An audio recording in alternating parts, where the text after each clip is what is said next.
Hello student, আজকের class আলোচনা করব তোমাদের ফার্স্ট ইউনিট টেস্টের 4 নম্বর স্কুলের কোশ্চেনগুলো নিয়ে। পেজ নম্বর 166। প্রথম হচ্ছে গ্রুপ এ কোশ্চেন। গ্রুপের একের দাগের প্রথম কোশ্চেনে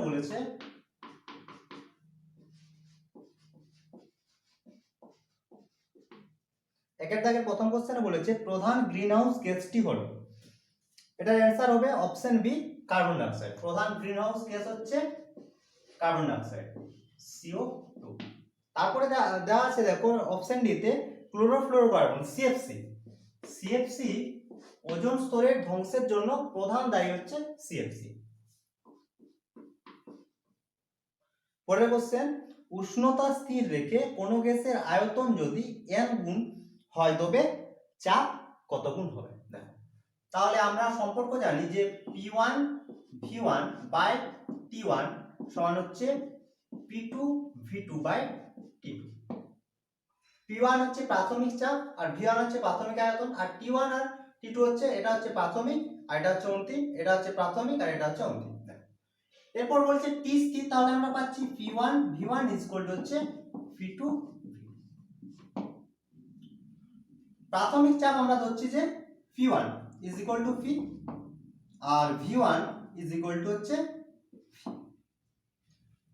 বলেছে যে গ্যাসের আয়তন দ্বিগুণ করা হচ্ছে, আয়তন দ্বিগুণ, তাহলে V2 সমান হচ্ছে 2V দ্বিগুণ।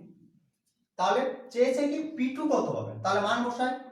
P V1 সমান V P2 ইনটু V2 জায়গায় 2V, তাহলে VV কাটছে না, এখানে বলেছে দ্বিগুণ নয়, সরি n গুণ, তাহলে NV, এটা হচ্ছে n। P সমান পেলাম P2 ইনটু n, বা P2 সমান হচ্ছে P বাই n। তাহলে P2 সমান পেলাম, আগে ছিল P আর এখন হয়েছে P বাই n, তাহলে P2 সমান হচ্ছে 1 বাই n ইনটু P। অন্তিম চাপ হচ্ছে প্রাথমিক চাপের 1 বাই n গুণ। অপশন ডি হচ্ছে অ্যান্সার। বুঝা গেছে? বা এখান থেকেও যদি কোর্সে তোমরা না করো তাহলে এখান থেকেও আমরা বুঝতে পারবো যে P প্রপোর্শনাল টু হয় 1 বাই V। সেখান থেকে V হচ্ছে n গুণ করা হচ্ছে, তাহলে 1 বাই V। এখান থেকেও আমরা বলতে পারি যে P ইকুয়াল টু হবে আগে 1 বাই n অংশ, বা একের 1 বাই n গুণ। বুঝা গেছে? যদি 2 নম্বরের পড়ে তাহলে তোমরা এটা কোর্সে দেখাবে। 3 দাগের কোশ্চেন,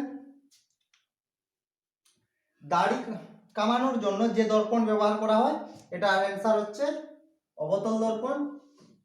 কোন জিনিস বড়, আগের ক্লাসেও আমি বলেছিলাম, আরেকবার বলে দিচ্ছি যে কোন জিনিস যদি আমরা বড় দেখতে চাই তখন আমরা সবসময় ব্যবহার করব অবতল দর্পণ।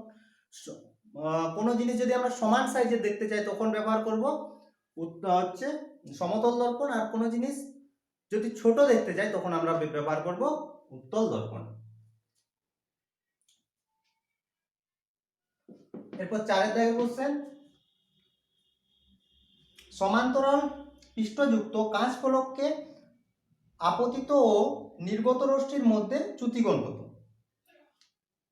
এটার অ্যান্সার হবে 0 ডিগ্রি। 0 ডিগ্রি হচ্ছে অপশন এ।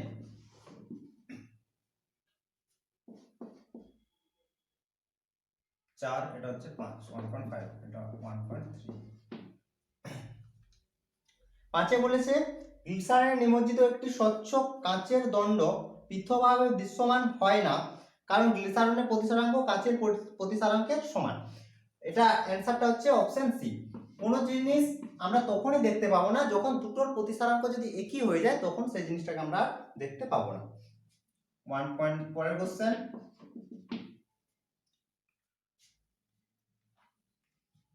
তড়িৎ ঋণাত্মকতা সর্বাধিক যে মৌলটি, সর্বাধিক হচ্ছে ক্লোরিন। অপশন বি হচ্ছে অ্যান্সার। পরের কোশ্চেন বলেছে সমযোজী এক বন্ধন ও সমযোজী দ্বিবন্ধন আছে এরকম একটি হচ্ছে যৌগ বলেছে। এক বন্ধনও আছে, দ্বিবন্ধনও রয়েছে। এখানে অ্যান্সারটা হবে C2H4। কিভাবে? দেখো, কার্বন কার্বনের যে মধ্যে যে বন্ধনটা সেটা হচ্ছে দ্বিবন্ধন, আর হাইড্রোজেনের সঙ্গে যে বন্ধনটা থাকে সেটা হচ্ছে এক বন্ধন। বোঝা গেছে? দেখো, টোটাল কার্বন হচ্ছে দুটো আর হাইড্রোজেন হচ্ছে চারটা, একটা দুটো তিনটে চারটা, তাহলে এটা হচ্ছে দ্বিবন্ধন আর এগুলো হচ্ছে এক বন্ধন। তাহলে অপশন ডি হচ্ছে অ্যান্সার। এরপর হচ্ছে গ্রুপ বি কোশ্চেন।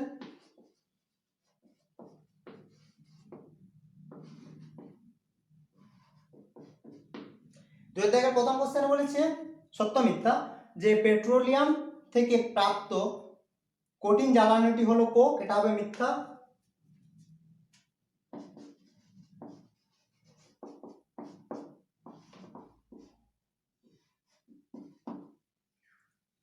পরের কোশ্চেন, অ্যাভোগাড্রো সংখ্যার মান, এটা তোমরা সবাই জানো, 9 থেকে পড়েছি, যে 6.022 ইনটু 10 টু দি পাওয়ার 23। পরের কোশ্চেন, এটা তোমাদের বইয়ে রয়েছে, দেখে নেবে যে লেন্সের আলোক কেন্দ্র কাকে বলে, আর তারপরের অথবাটাও বইয়ে দেখে নেবে যে বর্ণালী সৃষ্টির কারণ কি, দুটো তোমরা একটু বই থেকে দেখে নেবে, প্রতি বইয়ে এই সংজ্ঞা দুটো পেয়ে যাবে, প্রথমটা সংজ্ঞা আর হচ্ছে কারণটা। তারপরে দেখো যে হাইড্রোজেন, 4 দাগের কোশ্চেনে, যে হাইড্রোজেন মৌলকে গ্রুপ 1 এর রাখার পক্ষে একটি কারণ কি? বলেছে যে হাইড্রোজেন মৌলকে গ্রুপ 1 এ রাখার পক্ষে একটি যুক্তি, তার কারণ এটা হচ্ছে ধাতুর মতো একটি ইলেকট্রন বর্জন করে ক্যাটায়ন গঠন করে। কি? যে ধাতুর মতো, 1 নম্বর শ্রেণীতে রয়েছে ধাতুগুলো, যে ধাতুর মতো একটি ইলেকট্রন বর্জন করে ক্যাটায়নে পরিণত হয়, তার জন্য হাইড্রোজেনকে 1 নম্বরে রাখা হয়েছে। ওটা লিখে নিবে। পরের কোশ্চেন, 4 দাগের অথবা,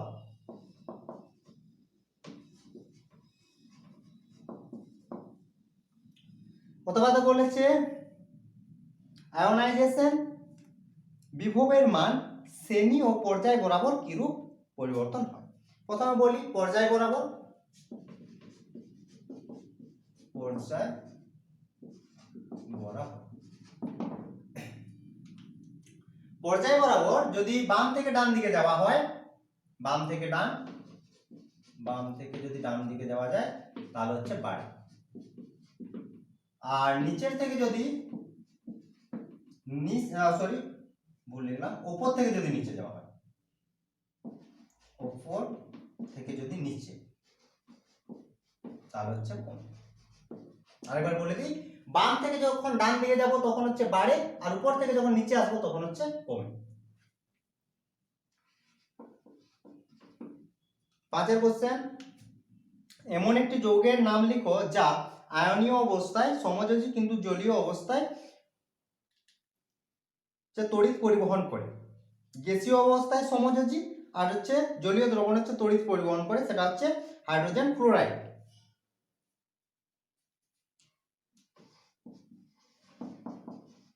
হাইড্রোজেন ক্লোরাইড।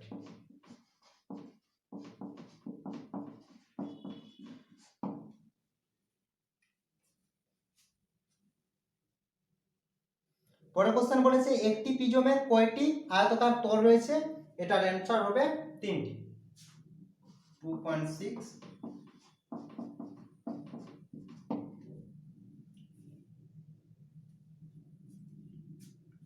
3টি কিভাবে?